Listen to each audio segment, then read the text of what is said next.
Olá, caros alunos. No último vídeo, nós falávamos sobre a epistemologia, o seu significado, o seu surgimento lá na Grécia Antiga. Também falávamos sobre a teoria das ideias em Platão, que era uma tentativa de exposição alegórica de como que se dá o conhecimento. Epistemologia, como nós falávamos, é exatamente esse estudo sobre os modos de conhecer.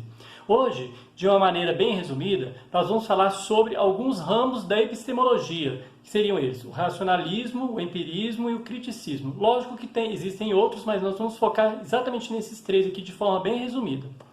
Apesar de já termos a presença dessas tendências também nos filósofos antigos, como nós vamos falar daqui a pouco, a ênfase dada a essas correntes vai acontecer principalmente na modernidade, exatamente ali quando você vai ter uma certa autonomia da ciência. Mas vamos primeiro entender o que cada uma dessas correntes vai defender. Olha, o racionalismo.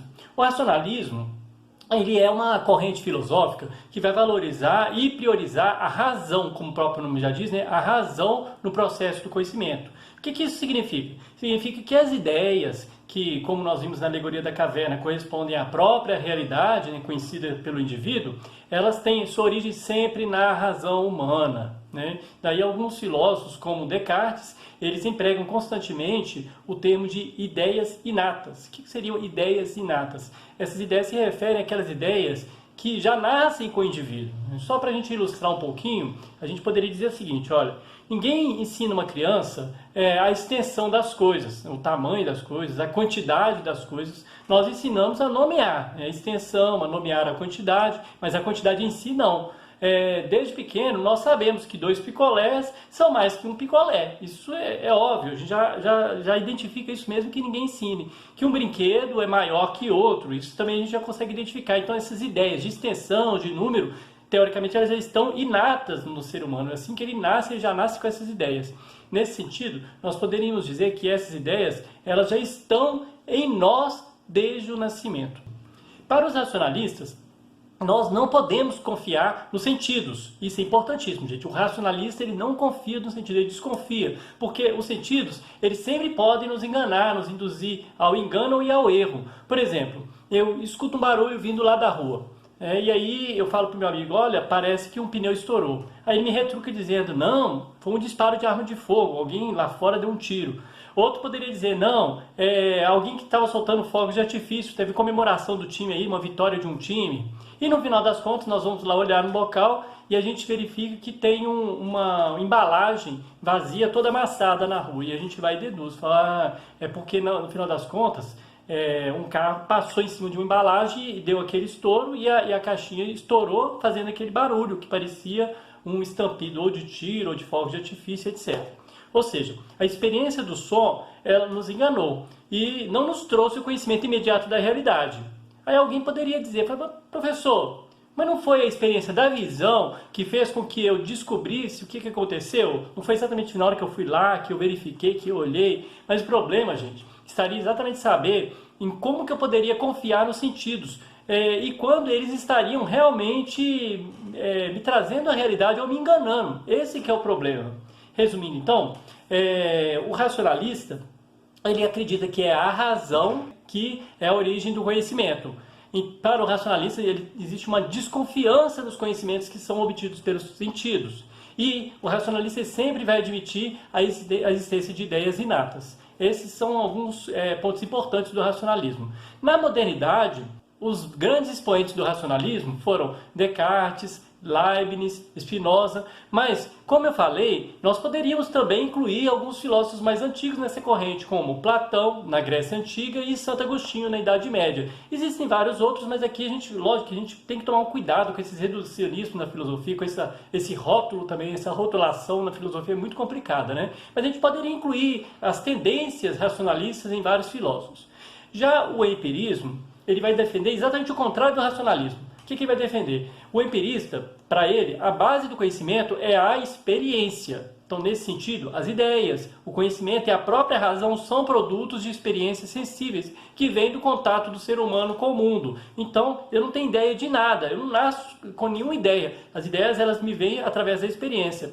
Nessa perspectiva, a criança ela seria como se fosse uma folha em branco ou uma tábula rasa. E com as experiências, vivências, essa folha, que seria a criança, seria preenchida aos poucos, né? E a gente vai adquirindo experiências e isso que vai, essa experiência que vai trazendo conhecimento das coisas. Por isso, o empirismo ele jamais vai admitir a existência de ideias inatas, ou seja, ideias que nasçam com o indivíduo.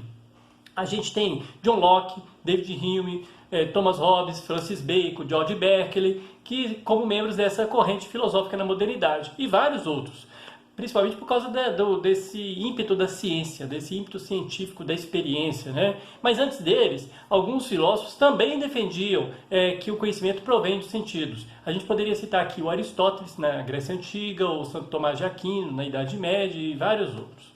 Ok.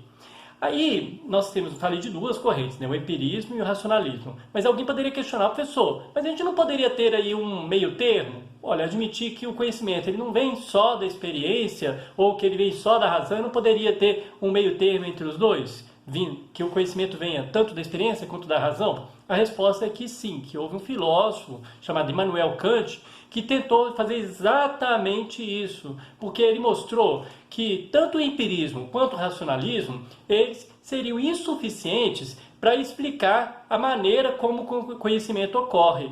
Então, primeiro ele fala que o David Hume despertou ele do sono dogmático, é legal porque ele vai falar isso porque Hume é empirista, mas ao mesmo tempo ele não se considera empirista, né? Então, a corrente inspirada por Kant, ela vai ser conhecida como criticismo, por causa de quê? Por causa de um livro que ele escreveu, chama Crítica da Razão Pura.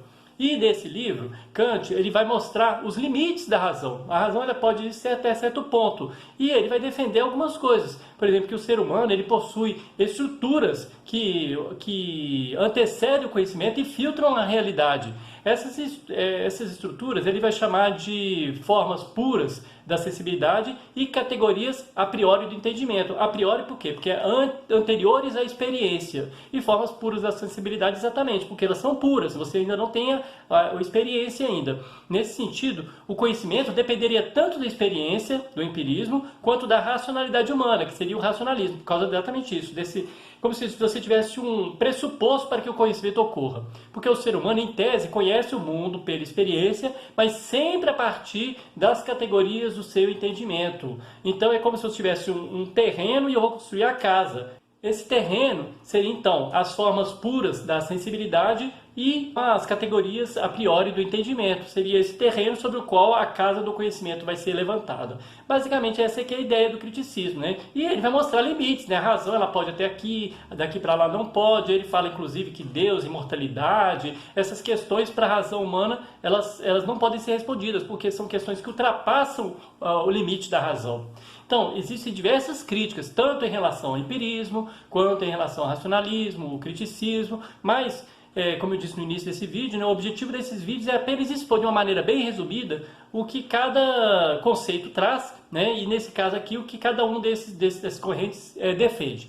Também é importante ressaltar que em diversos movimentos epistemológicos posteriores, até o século XX, nós tivemos uma certa alternância de tendências que continuam influenciando nossos conhecimentos atuais, tanto filosóficos quanto científicos. Gente, eu espero que tenha sido claro. Até a próxima aula.